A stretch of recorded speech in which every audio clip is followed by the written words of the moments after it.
Hello, আসসালামু আলাইকুম। চলে আসলাম প্রতিদিনের মতো নতুন রেসিপি নিয়ে। আজকের recipe instant Korean spicy ramen recipe. আর এই রেসিপিটি বানাতে খুবই সহজ আর বাচ্চাদের খুবই পছন্দের একটা রেসিপি। আর এই রামেনটি খাইতেও খুবই মজা লাগে। রামেন তৈরি করার জন্য প্রথমে আমি নিয়েছি রামেনের একটি প্যাকেট নুডলস। আর এটি যে কোনো সুপার শপ থেকে পাওয়া যায়। এখন আমি নুডলসের প্যাকেটটি কেটে নিব। কেটে নেওয়ার পর প্যাকেট থেকে রামেন নুডলস বের করে দেখাচ্ছি। আর প্যাকেটের মধ্যে থাকবে সস আর নুডলস মশলা, এটা দিয়েই রান্না করতে হবে। তারপর রান্না করার জন্য কড়াইয়ে আমি 2 টেবিল চামচ তেল নিয়ে নিব। তারপর দিয়ে দিব রসুন ও পেঁয়াজ কুচি, দিয়ে একটু হালকা ভেজে নিব।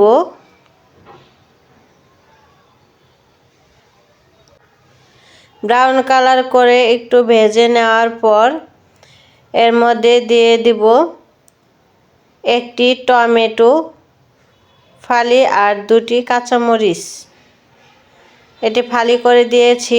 তারপর আর একটু ভেজে নিব। তারপর দিয়ে দিব 3 কাপ পানি। 3 কাপ পানি দেওয়ার পর ঢাকনা দিয়ে ঢেকে রাখবো 5 মিনিটের জন্য। পানিটা যখন ফুটে আসবে তখন ঢাকনা খুলে নিব।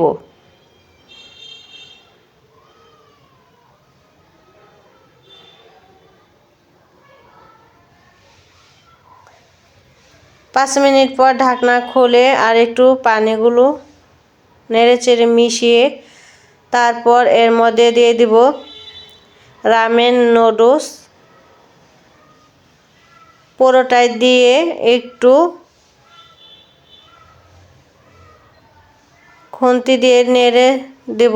তারপর আবার ঢাকনা দিয়ে ঢেকে রাখবো 3 মিনিটের জন্য, যাতে নুডলসটি একটু সিদ্ধ হয়ে যায়।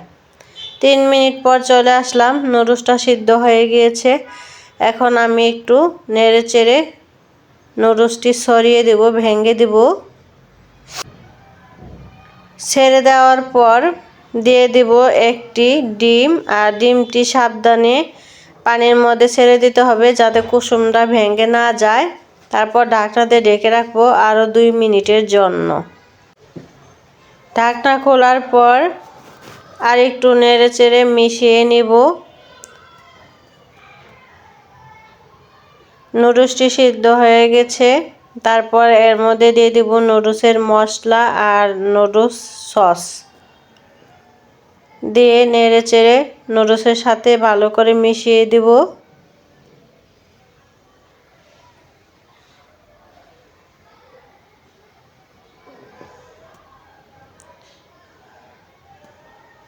মিশানো হয়ে গেলে ঢাকনা দিয়ে আরও কিছুক্ষণের জন্য রান্না করব। যখন নুডলসের ঝোলগুলো একটু ঘন হয়ে আসবে, আর ঝোলগুলো একদম শুকানো যাবে না। রামেন নুডলসের ঝোলগুলো একটু ঘন হয়ে আসছে। এখন একটু নেড়ে চেড়ে মিশিয়ে দিব।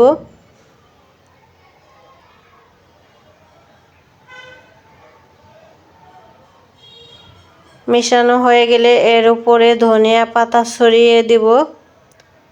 তারপর ঢাকনা দিয়ে ঢেকে রাখবো কিছুক্ষণের জন্য। ঢাকনা খোলার পর দেখেন নুডলসগুলো কতটা স্পাইসি হয়েছে আর কালারটা সুন্দর চলে আসছে। এখন আমি এটি ঠান্ডা করে বলে নামিয়ে নিব।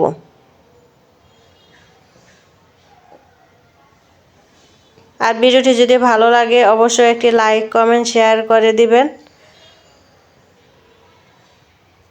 এখন পরিবেশনের জন্য আমি একটি ডিম সিদ্ধ করে সাজিয়ে নিয়েছি, এটি অপশনাল, আপনারা চাইলে চিকেন দিয়েও করতে পারবেন। আর আমি এখানে ডিম দিয়ে করে নিয়েছি। তারপর সাজানোর জন্য একটু ধনিয়া পাতা উপরে ছড়িয়ে দিলাম। দেখেন কতটা সুন্দর হয়েছে আর লোভনীয় হয়েছে, আর এটি খেতেও কিন্তু অনেক মজা। বাচ্চাদের খুবই পছন্দের একটি রেসিপি। খুব সহজে বাসায় এটি বাচ্চাদের জন্য তৈরি করে দিতে পারবেন। আর রেসিপিটি ভালো লাগলে পুরো ভিডিও দেখে একটি লাইক দিয়ে দিবেন।